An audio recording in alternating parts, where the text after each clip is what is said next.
ఇంట్లోనే పీఠకం పెట్టుకొని ఆ స్వామిని పూజించుకునే అదృష్టం ఎప్పుడు దొరుకుతుందో తెలియదు కానీ మా స్వామి మాల్లో ఉన్నారన్న విషయం అందరికీ తెలిసిందే కదండి. అయితే తన పీఠకం ఇంట్లో పెట్టుకోలేదండి. బయట వేరే రూమ్‌లో పెట్టుకున్నారనమాట. ఎందుకంటే మా ఇల్లు అస్సలు కంఫర్ట్ ఉండదు. చాలా నియమాలు అవి ఉంటాయి కదా! అందుకని చెప్పేసి బయట వేరే రూమ్ తీసుకొని అందులోనే పెట్టుకున్నారు.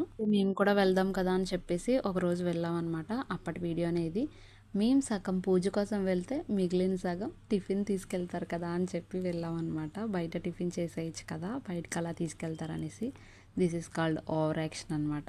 పూజ మనకి భక్తి తక్కువ, ఓవర్ యాక్షన్ ఎక్కువ. యాక్చువల్గా ఏంటంటే పూజలో ఉన్నంతసేపు చాలా మంచిగా అనిపించిందండి. నియర్లీ హాఫ్ అన్ అవర్ చేసుకున్నారు వాళ్ళు పూజ. గూస్ బంప్స్ వచ్చాయి అసలు. అయ్యప్ప స్వామి పూజలో కూర్చుంటేనే ఆ తెలియని హ్యాపీనెస్ ఉంటుంది. వీడియోలో కనిపిస్తున్నంత కుదురుగా అయితే ఏం లేరండి వాళ్ళిద్దరూ. ఆ హాఫ్ అన్ అవర్ నన్ను అసలు ముప్పు తిప్పలు పెట్టేశారనమాట. ఎలా అయితేనే పూజ ఫినిష్ అయిపోయిన తర్వాత తిరిగి ఇంటికి రిటర్న్ అయిపోయాం. Bye bye.